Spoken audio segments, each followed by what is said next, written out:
Hello, and welcome to a new episode of NSPE's Committee Corner. I'm your host, Margaret Edwards, and this week we're going to look at a recent hearing in the Highways and Transit Subcommittee titled The Road Ahead for Autonomous Vehicles. We'll also take this opportunity to look at NSPE and autonomous vehicles and kind of tell our story and where the professional engineer has had a voice through NSPE in the policy discussions around AVs. So let's get started.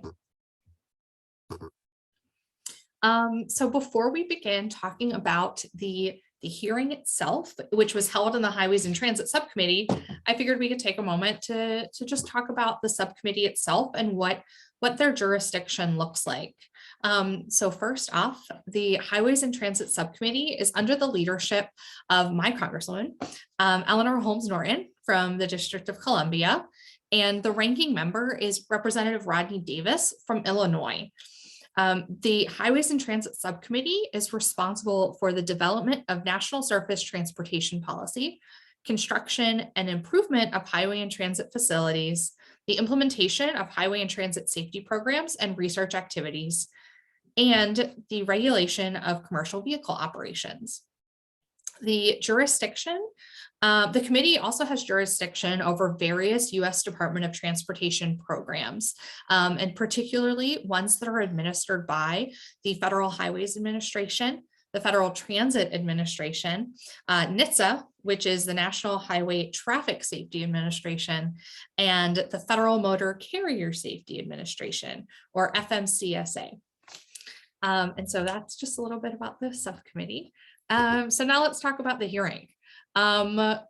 In beginning of February, the Highways and Transit Subcommittee held a hearing titled The Road Ahead for Autonomous Vehicles. The purpose of this hearing was for members of the subcommittee to explore the impact of AV deployment, including automated trucks and buses, on mobility infrastructure, safety, workforce, and other economic and societal implications or benefits of this new technology.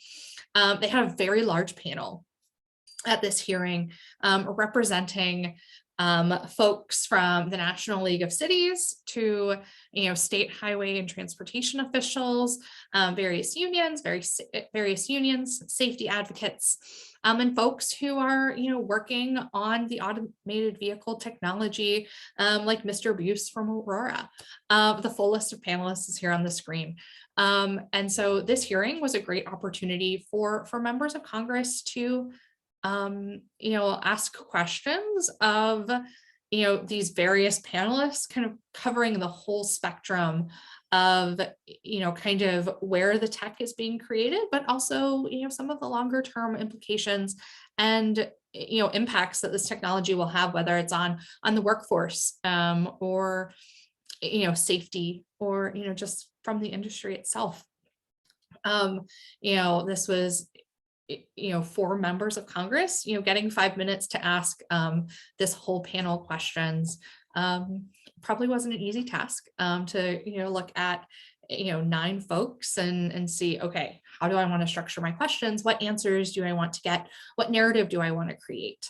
It was also really interesting seeing how the questions and the answers from the panelists, and the focus really looking at the commercial vehicle space, or autonomous trunking. I think we're kind of don't pay as much attention to that in the application of self-driving technology as it relates to trucking, but that is where we as a society are seeing the fastest acceleration of that tech, of actually being put to use in autonomous trucking. Whereas I think, a lot of the times we focus on the self-driving car and what that means for, individuals, living and moving about the United States. So it was really interesting to kind of just hear that focus from the members, but also from the answers that some of the panelists did give and provide as part of their testimony. So kind of, this, I think, is certainly not the end of the conversation on Capitol Hill. The House has reintroduced their version of the Self-Drive Act, updated for the current Congress. That is sent to both the Transportation and Infrastructure Committee and to the Energy and Commerce Committee. So both of those committees have a hand to play in the progression of this legislation and what happens with it as it moves forward throughout the legislative process. So now I think it would be a great opportunity to talk about the story of NSPE and autonomous vehicles. Of course, on the screen here, we have our autonomous vehicle policy guide. But if you don't know, NSPE's journey and involvement and work on autonomous vehicles started prior to the publication of this policy guide in 2018, and goes back just 2 years to 2016. In 2016, NSPE adopted the first version of our position statement on autonomous vehicles. The position statement is 03-1772 and pretty much states that a professional engineer should be involved in the development and deployment of autonomous vehicle technology, in order to make those considerations for the public health, safety, and welfare throughout the whole entire process. And in 2017, still before NSPE published our AV policy guide, NSPE, contributed their voice to the conversation around both the AV START Act and the Self-Drive Act. That was the legislation in 2017 that was making its way through the Congress, because Congress was expressing interest in trying to pass legislation creating federal safety standards for autonomous vehicles. That legislation didn't really go anywhere. The Senate's version of that bill, which was the AV START Act, was not passed by the complete Senate. It was passed out of the committee, but not off of the Senate floor. And then the House's version of the bill, the Self-Drive Act, was ultimately passed by the entire House of Representatives, but stalled out in the Senate. So now we get to 2018. In March 2018, NSPE releases its autonomous vehicle policy guide. In that, we have 12 key safety recommendations that NSPE provides regulators as they look and aim to create policies and regulations around autonomous vehicle technology. Also in March, certainly not coincidentally, but only a couple weeks after releasing its policy guide and sending it to the Department of Transportation, there was the fatality out in Arizona in which a pedestrian was struck and killed by a self-driving car that was being tested in the area. I think that provided an opportunity for folks to kind of recenter the conversation around AV technology around safety, and not just innovation for the sake of innovation. And then so the NTSB conducted their investigation into that and came out with multiple recommendations, one being requiring a safety assessment of the technology from the autonomous vehicle manufacturers. That is something that we haven't quite seen yet actually come to fruition in policy, but we're hoping that's something that we can work at, and even something that following the NTSB's investigation and their recommendations, that actually is in line with what we proposed here in the AV policy guide. So it just adds that little, kind of the culmination of other voices around one key safety recommendation. Moving on, in 2018, the Department of Transportation released their AV 3.0. This is a document in which the Department of Transportation kind of lays out these goals and aspirations for automated vehicle technology, whether it's in the application or the use cases and where it would actually best fit within society, but also kind of nudging and referencing some policies that should be created around the issue.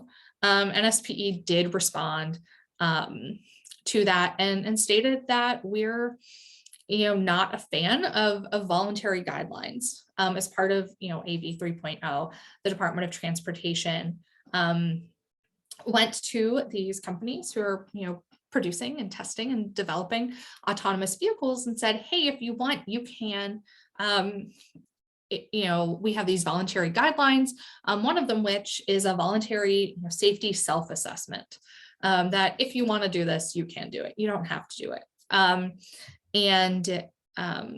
That was something that, we at NSPE were very sure to come out against in our comments and kind of throughout. And, we see this in this instance, but also moving forward. NSPE really does utilize submitting public comments, responding to, federal requests for input or federal requests for comments as a tool and something that an opportunity we can leverage in order to contribute the professional engineer voice and NSPE's ideas to the conversation around automated vehicles. Fast forwarding ahead to 2019, at the end of 2019, second half, end of, Congress restarted work on autonomous vehicle legislation. And as part of this, they were working on a staff draft in the committee and reached out to, various players within the space. And NSPE was contacted as part of this work. So we had the opportunity and took the opportunity to provide our feedback on legislative language that, maybe if we hadn't been involved in a vocal part of the conversation the first time around on this legislation, we might not have had this opportunity to influence it before it was even introduced. Unfortunately, that did not go anywhere. DC is DC, and a ton of contributing factors probably played into this legislation ultimately not getting introduced in the 116th Congress. In 2020, the Department of Transportation released AV 4.0, an updated version of their, automated vehicle, policy with goals and aspirations. And NSPE also took that opportunity to write comments, thus, really staying in line with, our AV policy guide and making sure that our position and our approaches to safety and safety within innovation were heard and seen by these policymakers. And kind of wrapping up the past of in 2021, NHTSA released for comment a safety framework around autonomous vehicles. And NSPE also took this opportunity to supply feedback, to offer comments in reaction to what their proposed safety framework looked like. And in 2022, which is where we are now, NSPE did supply comment as part of the hearing record for the Road Ahead to AVs hearing held within the subcommittee on Highways and Transit. One thing that if you are a regular listener of Committee Corner, you've heard us talk about in the past has been the opportunities to influence policy and the discussion at the committee level. This is just one way that we can add our voice to the conversation. If we're, even if we're maybe not a panelist or not, directly participating in the hearing itself, but having something, included as part of that record, and that hearing record is a way that we can get our voice and the voice of the professional engineers and the voice of NSPE before decision makers in Congress. And, of course, our story and our journey of NSPE and autonomous vehicles is not over. The federal government still has not put regulations in place or passed legislation. So there's opportunities for us to be involved in that conversation and to really ensure that, the PE voice is a part of it and that the public health, safety, and welfare is protected and considerations for public safety are being made. So this is certainly not the end of NSPE's journey. This is just the beginning. And, even though we've had a seat at the table for years now, we need to work to keep that seat at the table.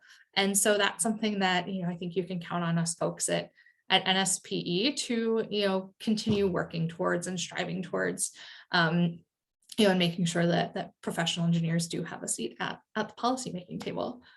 So with that, that concludes this episode of NSPE's Committee Corner. Please be sure to tune in next time. And you can find the NSPE Committee Corner in the NSPE Advocacy Center or on the NSPE YouTube page. Thank you.